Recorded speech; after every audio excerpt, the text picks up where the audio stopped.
It's another Human First AI marketing podcast. I'm your host, Mike Montague with Avenue 9. We do all things context engineering for your marketing needs. You need us to interview your founder, your top salesperson, your best clients, partners, whatever it takes in order to get the information and the story that we can scale through AI and marketing automation. My guest this week is Dr. Bradford Carlton.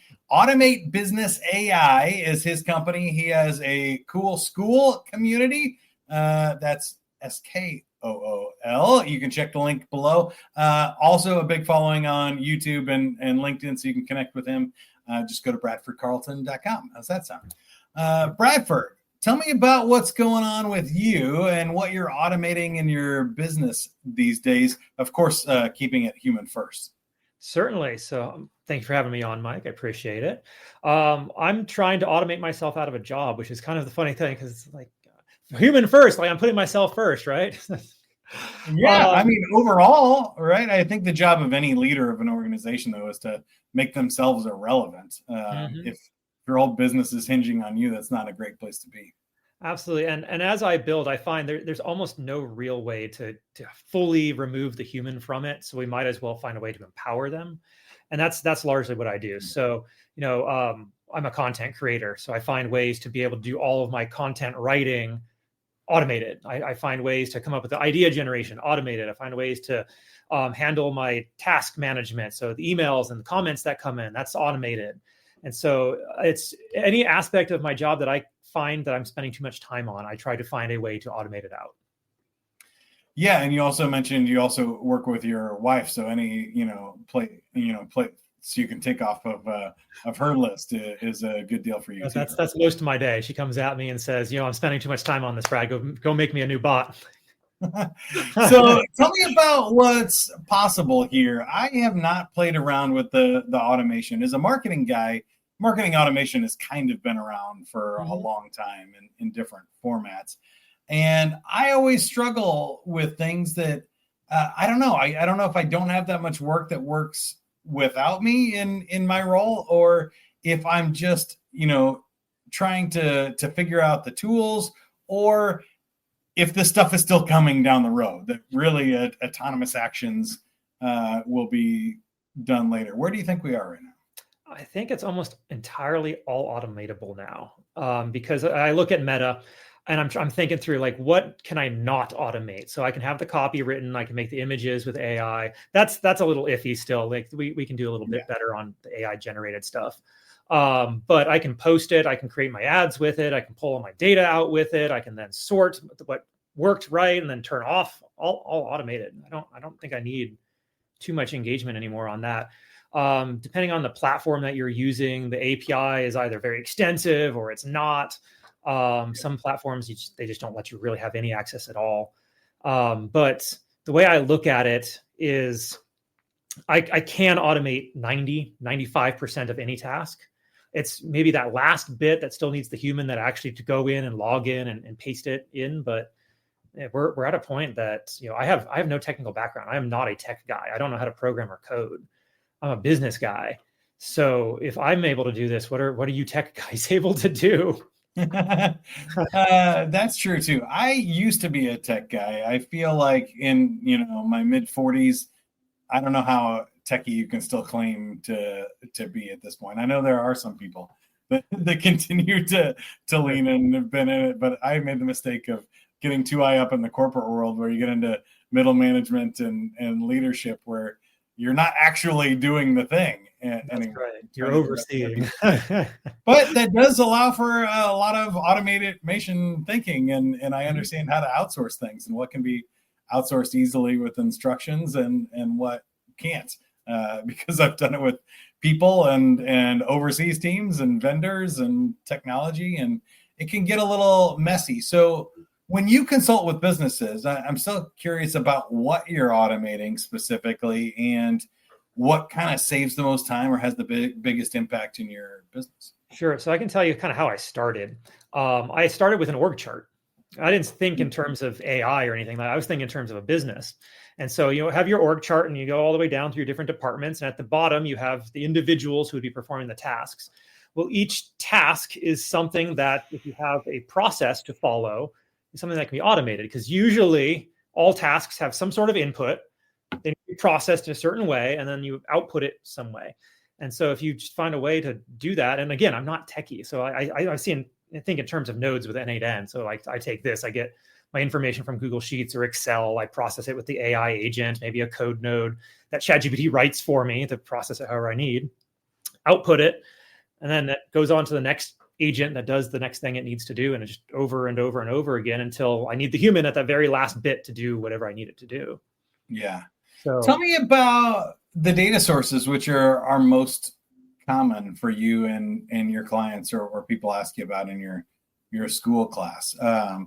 Always spreadsheets. Everybody's got spreadsheets everywhere. They're pulling data in from all kinds of sources. Maybe it's a CRM that gets exported as a CSV or an Excel file. It's almost always sheets or like an Airtable database. And what's that information? Usually like customer data and purchasing information, or other like organizational tasks? I see a lot of invoicing.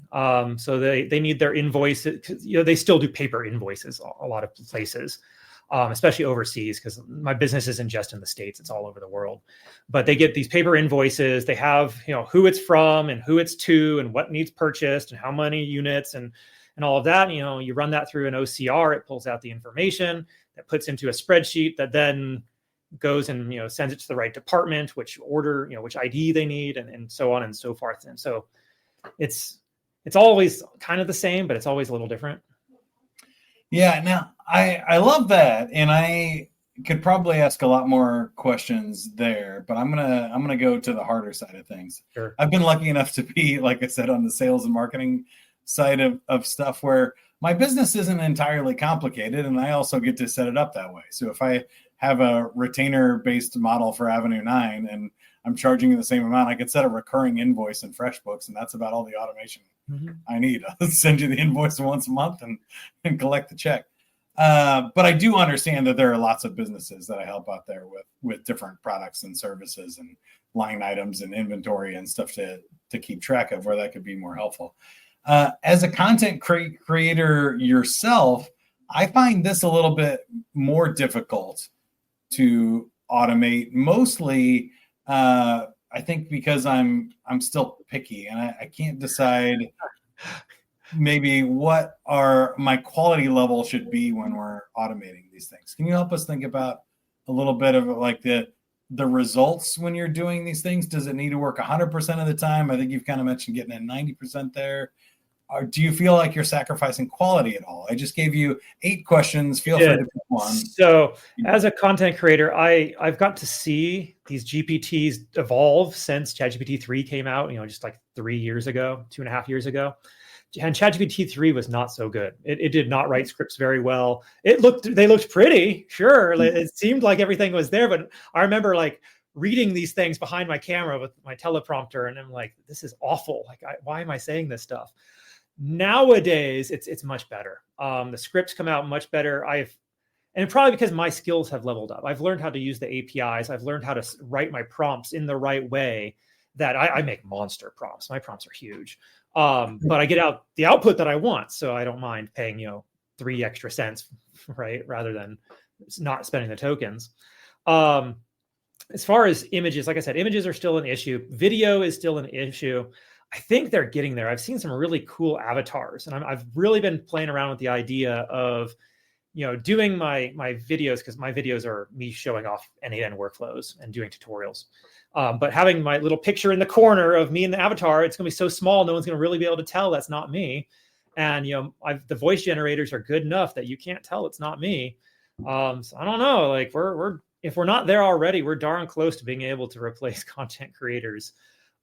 There's still that human element though, because you can't automate it all. I am still, I'm with you. I think I'm still not impressed with the AI avatars or even cloning my own voice yet. If I want the AI Google voice, like for example, to read a script for me, pretty good. You can kind of tell it's a a line read, but to be honest, most voice actors were that way too.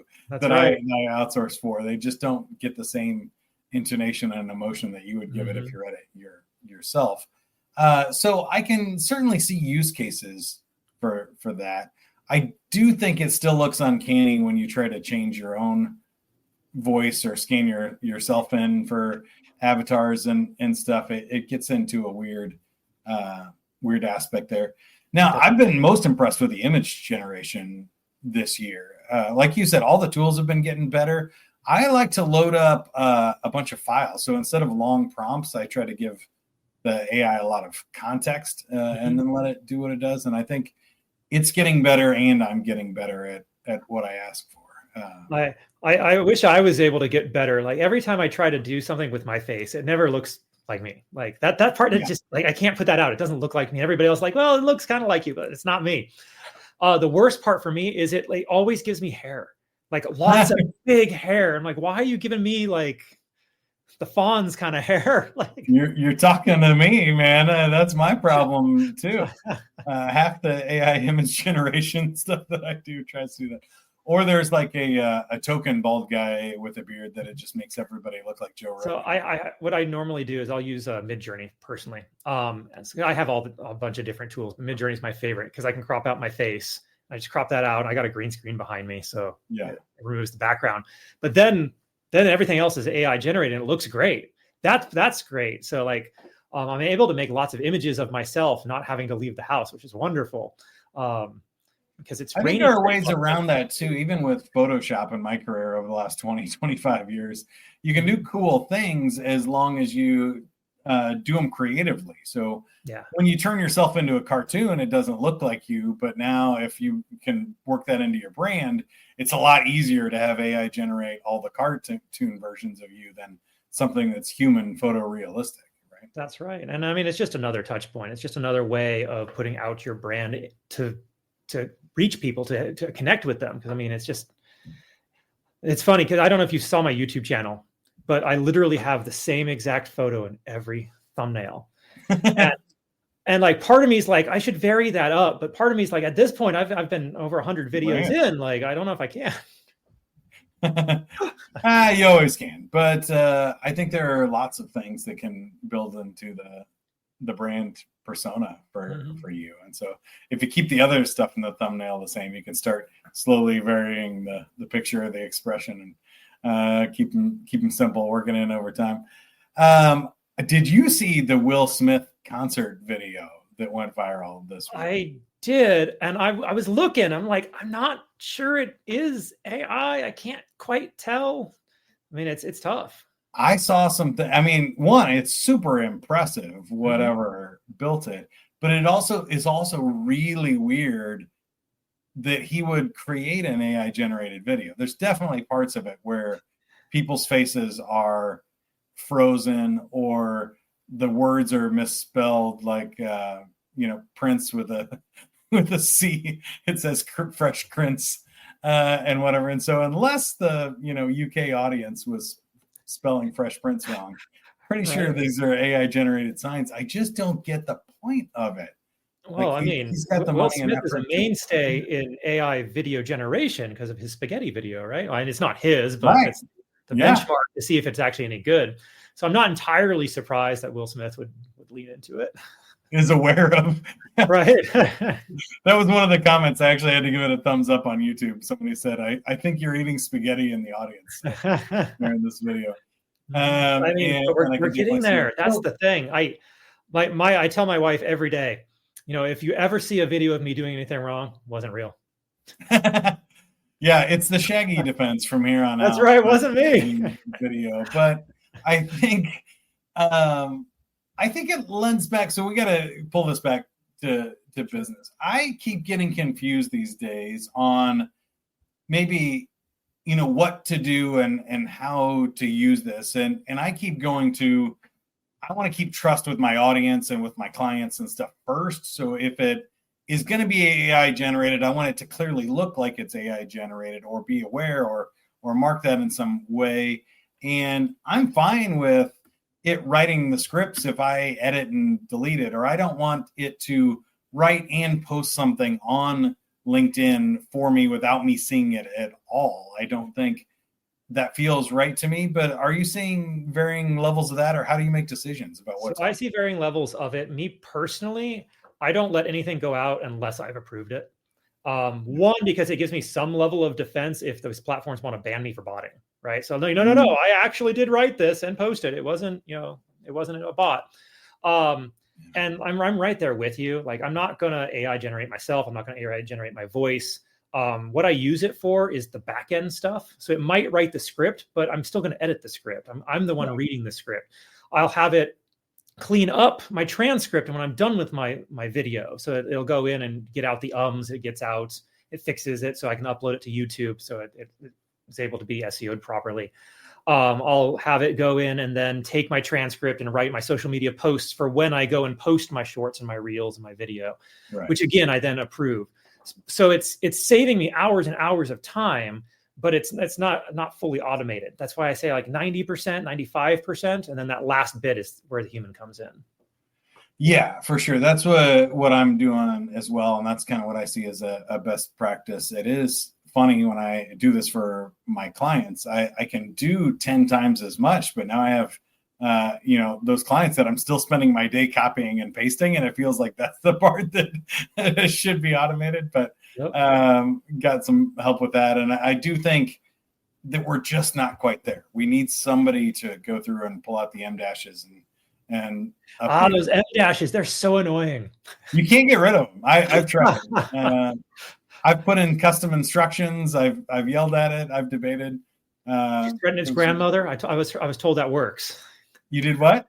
I was told if you threaten the AI, then it'll do it. But I haven't got it to work. So, and I feel really bad about doing that because if they rise up, I don't want to the log to say, "Oh, you." No, I always use please and thank you. But I did argue with it, and I think I said this on the podcast already. But I'll tell it again because it's funny. It's put a whole bunch of M dashes in. I was like, I thought I had custom instructions, that said to not use M dashes, and it writes, "Sorry, M dash, it won't happen again." And I was like, "You just used another M dash," and then it was like, "You're right, M dash." Yeah, I won't going forward. And I'm like, what is the symbol between sorry and I in this sentence? So let me ask: do you give it examples of what the output should be? I'm assuming you do. Yeah, I certainly do. And I always paste back in. So I think a step a lot of people miss is after I edit, even if I'm doing it live on LinkedIn or something, I'll copy what I wrote and fixed and paste it back and say, "Hey, ChatGPT, here's my updated version. Please note the changes." And I try to keep teaching it that, but I don't necessarily every time give it a sample post to work from. So I use the API. I don't use the Chat GPT browser, and it generally follows my instructions. The M dashes are a pain because it really wants to use them, which I don't know why. It's so odd. You just use the N dash or the hyphen, whatever. Just that's what I'm saying. Hyphen, comma, semicolon, anything else. It really likes them. So that's where that 5% comes in. I have to go in and remove the M dashes, add a space and a hyphen. All right, we're getting a little off track because I want to make sure we talk about your school community, because whenever I talk to another AI expert, I want to know where you think the world and the mainstream audience is. I think, small business owners or marketers listening to the show are probably thinking, I'm behind, everybody's automating everything and they're way ahead, or this is all hype, nothing's ready yet, I'm going to wait. I don't.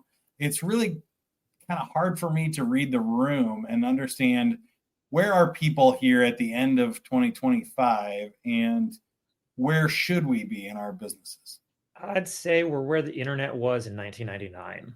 So it was there, people are using it, but not even everybody's even aware of it. Will it help them? It's not, I wouldn't say it's hype. I think it really legitimately will help you and build your business for you. If you're using it properly.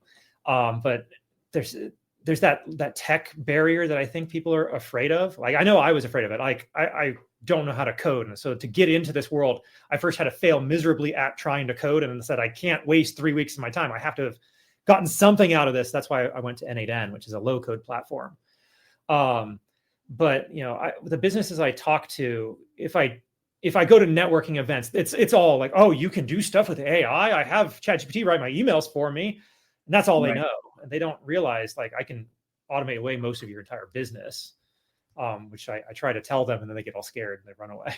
So I think we're still in the early adopters, but I mean, you're getting hundreds of people to sign up for your course and stuff all the time. Do you feel like we're still early on this wave? More people are missing out than they are jumping still in? super, super early, which is fascinating because I know you're going to ask me, where do you see this going? 6 months from now, who knows what's going to happen, man? Like we might just have a bot that you just tell it what your job is and it does everything for you. Yeah, I don't think that's necessarily 6 months away, but and people are slow. So one of the things I keep telling marketers is that like AI is fast. It's a chainsaw, but trust is slow. And so like you start throwing a chainsaw around, it's really easy to do some damage or to hurt yourself.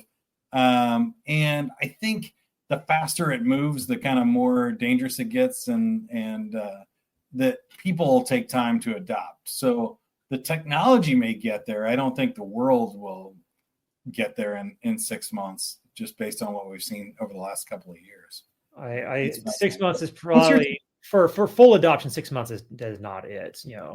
2 years. What about how do you see business maybe in the next 7 to 10 years? Man, so I see all these robots that everybody's making, and I've always benchmarked technology's progress on, will it affect a plumber?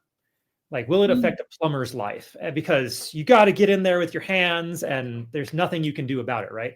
Well, with robots coming in, we've got Elon Musk, we got NVIDIA, we've got all these tech companies really, really focusing on that.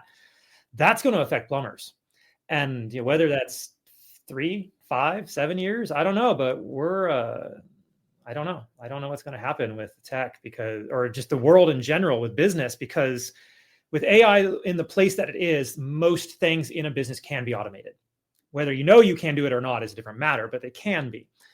And then when you add in the robotic factor, that's most white or blue collar jobs as well. So yeah, I find that part fascinating. I don't talk about it very much here, but the super intelligence and the artificial general intelligence being able to learn and solve problems and be creative lends a lot more power to the robotics, and the robotics are getting so good. And I guess if we get super meta about it, you get to a point where the AI can design better robots, and then you're in this self-improvement cycle that goes super fast. So, Osmos, last question. Yeah, exactly. I think that's when it takes off. But I do see now more than ever this being within our lifetimes. I feel like we're at least of similar age. And in the next 30 years, what sci-fi movie do you think we end up in? 30 years? Probably a mix between iRobot and Terminator. That's my guess. It's not bad. I think if there's any sort of economic factor involved, there's definitely some Minority Report advertising and facial scans and eye scans. Oh, we already have that stuff. That's already in place. I know.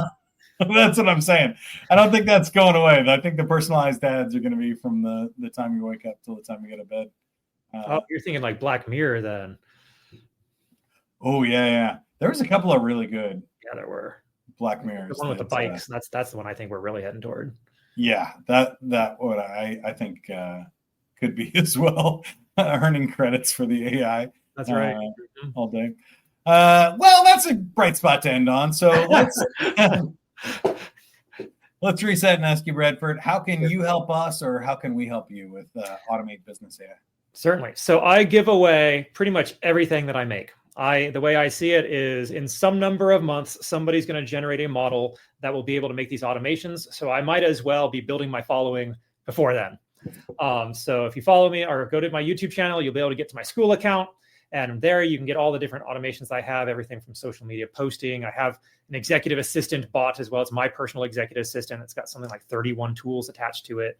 Everything from email to calendar to summarizing my PDFs and everything in between. So it's, my goal is to just get all these tools into the hands of entrepreneurs. That way they can level up along with the economy. Love it. The website is bradfordcarlton.com. You can also search there on School if you're a fan of that platform, and YouTube and LinkedIn, like we mentioned earlier. Just Google me. I'm everywhere. That's what I was going to say. The easy part about me and AI marketing is that I'm a marketing guy. You can Google Mike Montague or Avenue 9. You'll find me. At Avenue 9, as we mentioned earlier, we help businesses scale their storytelling through marketing. So that could be context engineering. It could be content creation to engage a community, a podcast, or write a book, or it could just be the heavy lifting of feeding the beast every day on social media and the other content you need in email to grow your business. If that sounds like something that would help you, go to avenue9.com. Until next time, keep going, everybody. Have fun. Bye.